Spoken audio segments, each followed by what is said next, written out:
साथियों नमस्कार, मैं विपिन मिश्रा हाजिर हूँ एक बार फिर से आपके पसंदीदा यूट्यूब चैनल फसल क्रांति पर। साथियों, आज मैं एक ऐसे किसान की बात करूंगा जिन्होंने पद्मश्री अवार्ड लिया है।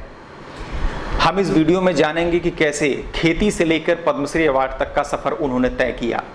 हम इस वीडियो में जानेंगे कि कैसे एक पारंपरिक खेती को छोड़ बेबी कॉर्न की खेती करने वाला किसान लाखों रुपए कमा रहा है। हम जानेंगे कि कैसे कर्ज में डूबे हुए किसान ने रिस्क लेते हुए बेबी कॉर्न की खेती की एवं लाखों रुपए की कमाई आज भी कर रहे हैं। हम इस वीडियो में जानेंगे कि कैसे उन्होंने खेती करते हुए और किसानों को भी प्रेरित किया है। हम जानेंगे कि कैसे उन्होंने खेती करते हुए और किसानों को खेती के गुर सिखाए हैं। तो आइए देखते हैं वीडियो और सुनते हैं कंवल सिंह की जुबानी, उन्हीं की कहानी।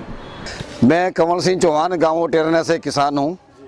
1978 में खेती शुरू की। पहले धान की खेती करी, बासमती धान की खेती शुरू की। 1985 में बीमारी लगनी शुरू हो गई। बहुत से काम करे पर जब मैं किसान हूँ, छोटा सा किसान था। किसान पे एक सभी वैसे तो 90% किसानों पे कर्ज होता था। बात दूसरी है कि पहले कर्ज की मात्रा बहुत कम होती थी, बैंक किसान को कर्ज नहीं देते थे, साहूकारों का कर्ज होता था। ऐसे ही मेरे भी थोड़ा बहुत साहूकारों का कर्ज था। मैंने कोशिश की है कि इस कर्ज को कैसे उतारा जाए। इसके लिए मैंने ज़्यादा ये सोचा कि खेती से मैं ज़्यादा से ज़्यादा कैसा कमाया जाए। मैंने 1984 में डेयरी फार्मिंग शुरू की, बायोगैस प्लांट लगाया, जैविक खेती शुरू की और बाद में 1996 में एक बासमती धान का प्लांट भी लगाया कि बासमती धान की जो है मार्केटिंग करेंगे। परंतु मैं 20 साल तक हमेशा फेल होता रहा, कोई कामयाबी मुझे नहीं मिली। 1998 में मुझे पता चला कि बेबी कॉर्न की कोई खेती होती है। आप देख रहे हैं ये बेबी कॉर्न इस झूंडपुर गांव में जहाँ मैं खड़ा हूँ, यहाँ सब बेबी कॉर्न निकाल रहे हैं। तो ये गांव अटेरना से इसकी शुरुआत है। 1998 में पहली बार 18 अगस्त 1998 को मैंने बेबी कॉर्न बोई और बेबी कॉर्न से मुझे ज़्यादा फायदा हुआ। पहले 1 एकड़ बोया, फिर 4 एकड़ बोया। उसके बाद में 2000 तक मैं अकेला खेती करता रहा और धान और गेहूँ से ज़्यादा आमदनी मुझे होती रही। मेरे बाद में फिर मेरे पड़ोस के किसानों ने शुरू कर दिया, फिर पूरे गांव अटेरना ने शुरू कर दिया और अटेरना एक बेबी कॉर्न उत्पादन के लिए देश के नक्शे पे आ गया और देश विदेश से बहुत से वैज्ञानिक, बहुत से विजिटर या पूसा में ट्रेनिंग करने वाले जो बाहर देश से लोग आते थे या देश से आते थे, वो सब ये उन्होंने देखना शुरू कर दिया। उससे हुआ ये कि किसानों की आमदनी बढ़ी, पशुओं का स्वास्थ्य सुधरा। क्योंकि बेबी कॉर्न का जो आप देख रहे हैं, जो ये पत्ता है, इसको खाने से पशुओं का यदि 2 दिन खिला देंगे तो दूध 2-2.5 किलो दूध एक पशु के नीचे बढ़ जाता था। तो पशुओं को हरा चारा पूरा वर्ष मिला इससे और किसानों को बेबी कॉर्न बेच के नगद आमदनी प्राप्त हुई, साथ में हरा चारा भी मिला। इससे हमारे क्षेत्र में खुशहाली आई। हमारे गांव अटेरना के बाद पड़ोस के गांव के किसानों ने भी इसको अपना लिया। अब यहाँ 20-25 गांव के किसान बेबी कॉर्न का उत्पादन करते हैं और यहाँ से बेबी कॉर्न इंग्लैंड तक जा रहा है। तो बेबी कॉर्न का पहले 2009 में हमने पहला प्रोसेसिंग प्लांट लगाया। वैसे तो प्रोसेस प्लांट की कहानी ये है कि 1998 में जब हम बेबी कॉर्न बेचने गए और हम नहीं बेच पाए कई बार, तो उस समय खपत कम थी।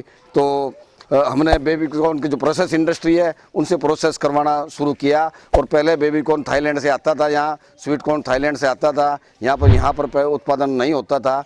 तो उसके बाद हमने प्रोसेस करी शुरू किया। तो प्रोसेस के बाद कंपनियों ने मना कर दिया, जी हमें समय नहीं है, इसलिए हम नहीं पाएंगे। तो हमने 1999 में ही अपनी बेबी कॉर्न की एक प्रोसेस यूनिट लगाने की सोची और 2009 में हमने पहली प्रोसेस यूनिट लगाई, जिसका उद्घाटन नॉर्वे के कृषि मंत्री पेडक ब्रेक ने किया 5 फरवरी 2009 को।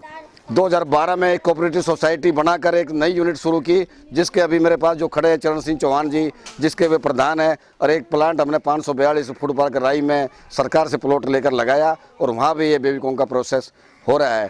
तीसरा प्लांट हमने गांव अटेरना में लगाया और चौथा प्लांट हमें कोल्ड चेन का पूरा प्रोजेक्ट, जिसमें स्वीट कॉर्न, बेबी कॉर्न और मटर का प्रोसेस हो रहा है और साथ में और फसलों का भी प्रोसेस हो रहा है। वह चौथा प्लांट भी हमने शुरू कर दिया है और ये सोनीपत जिला एक हब बन गया अब मशरूम की खेती का, बेबी कॉर्न की खेती का, स्वीट कॉर्न की खेती का और टमाटर की खेती का। सोनीपत जिला एक हब बन गया है और हम इसके प्रोसेस करके किसानों को एक मिनिमम गारंटी प्राइस किसानों को दे रहे हैं, जिसमें बेबी कॉर्न का मिनिमम प्राइस हम 50 रुपये किलो देते हैं, स्वीट कॉर्न का 7 रुपये किलो, टमाटर का 4 रुपये किलो और मशरूम का 50 रुपये किलो।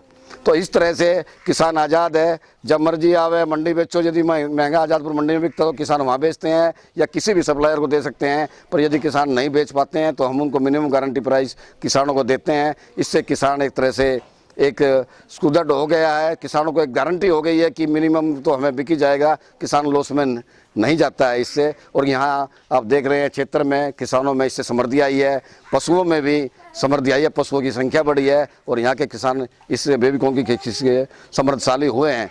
सरकार ने इसी बात को देखकर पहचान की है और ये ढूंढा है और इसीलिए मुझे पद्मश्री अवार्ड से सरकार ने 16 मार्च 2019 को नवाजा है।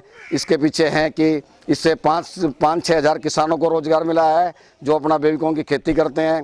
साथ में 250 लोग जो डायरेक्ट जुड़े हुए हैं हमारे से, जो हमारी इंडस्ट्री में काम करते हैं, 250 उनको रोज़गार मिला है। इसके साथ में अकाउंटेंट है या और दूसरे ट्रांसपोर्टर है, बहुत से लोग इस रोज़गार से जुड़े हुए हैं। और देश को एक विदेशी मुद्रा भी मिल रही है क्योंकि यहाँ से 1.5 टन बेबीकॉर्न हर रोज़ बाई एयर इंग्लैंड जा रही है, जिससे विदेशी मुद्रा भी हमारे देश में आ रही है।